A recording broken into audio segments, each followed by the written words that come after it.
All right. You ready for me?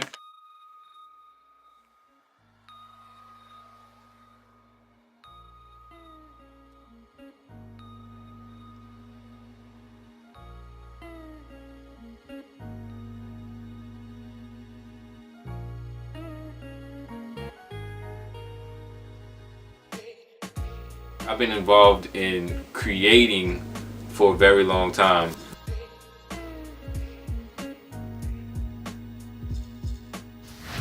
But I don't fully understand art as a definition or as a title. What is justified as art and what is justified as being allowed to exist? The critique from Project B, it said it doesn't belong, or there's people that's extremely critical of what happened there. But these same people aren't critical of a billboard that's like across the street from the Florida projects. It forces me to think about that. You know, I'm thinking about like why, as a society or as consumers, we aren't critical of a billboard that would tell us that you're inadequate, you're ugly, or you need this product. We won't be critical of that, but we would be critical of the graffiti or the street art that's across the street from that.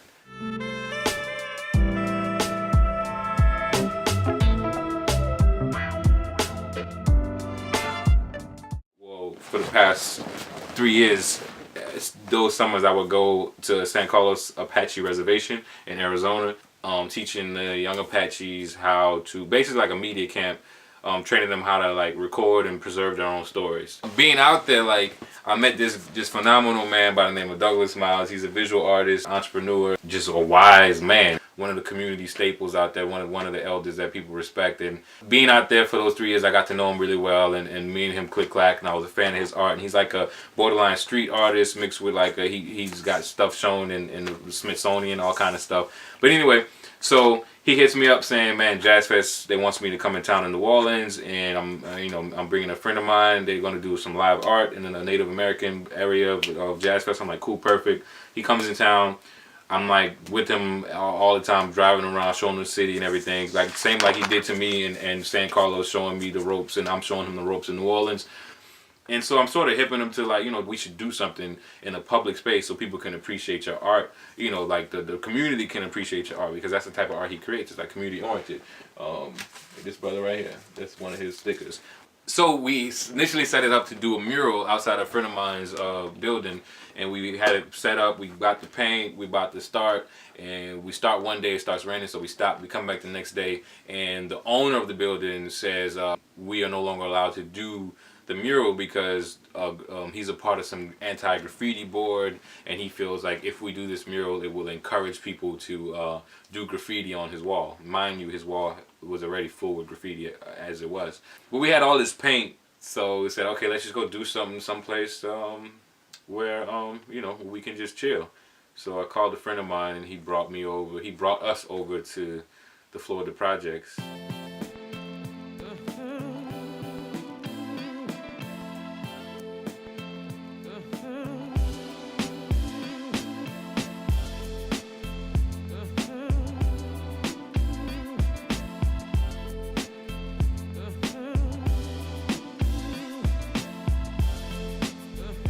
I just thought about this yesterday because I remember the first time we walked in, I was very upset.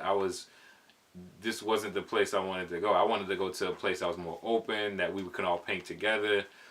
But this space, it was kind of like everybody just went their own way. Like Doug went in one room, Breeze went in the other room, I went in another room. We sort of just separated, and I was kind of upset at that because I wanted to paint with them. Like it wanted to be like this brotherhood thing. But after being there with painting, and I really like fell in love with the space. Like it had everything I loved about urban exploring, everything I loved about just being isolated, and I felt separated from the rest of the city while out there, because it felt like you were on your own little island.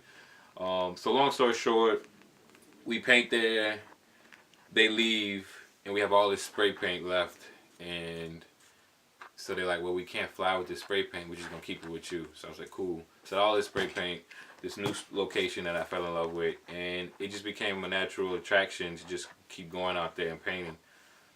as ironic as it sounds, it just felt like a mini paradise. It felt like a place where I felt safe. You know, I would go there and just chill. Like I would go there. I started bringing like a little cooler with drinks and my little speakers, and I would just be there like all day.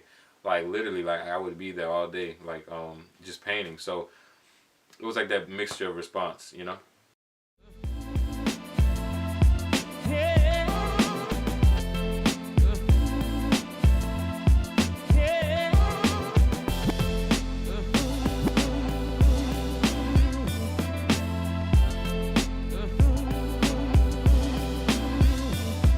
All right, so I wanted to clarify and say, because a lot of in speaking to a lot of the residents or former residents of the Florida, they had this misconception as well. That space was already filled with all kinds of graffiti before we even stepped foot in there. Like it was one of the popular destinations for New Orleans street artists for a while. So all the outside and stuff was already tagged by some of the most popular street artists in the city. It wasn't like we introduced that to the space. Like there was a lot of issues that ended up, well, a lot of commentary that ended up taking place as a result of me just being there so much. And I can tell you honestly, with the first response or the first emotional response to me being there wasn't like some sort of commentary about Katrina. I mean, honestly, I was just numb to the whole idea of seeing that, because we see it so much in so many different places. You see these properties, these locations that are just left abandoned. You can't keep focusing on the fact that, oh, this is damage from Katrina, because you kind of would go a little bit crazy. So I guess initially I was numb to the idea of why that space was there, or how it was there, or how it was allowed to be there for so long. After being there for a while and painting and more people coming in, it sort of unearthed those commentaries and said, okay, like, yeah, this is something to be thinking about as far as why and how. Answering those questions became an important part to that whole narrative of Project B. Did you ever feel like that you were painting in somebody's home, like somebody's living room or somebody's kitchen? Did you ever think about it? That property, well, from my understanding, it was like 6 months before Katrina, they were just opened, so it wasn't fully occupied yet. So some of the spaces were occupied, but some of it wasn't. So it wasn't really people's homes. I mean, so it much was. as it represented. But it wasn't like I said, it wasn't. It felt like an empty space. Like it felt like an empty property that I was just in. So yeah. But I mean, we definitely, everyone who came across out there definitely was conscious of the fact of what that space was and what it represented and what it could be. I mean, I mean, I'm not upset that it's going to be demolished, because it's way better served as housing than as an abandoned property or an underground art gallery. So yeah. You realize, man, this is just the beginning. Like this is just a step 3 of a million steps. So there's a lot of things that happened over the years that I feel proud of, that I'm excited about. But as far as the goals of being effective, I still feel like we have a long way to go.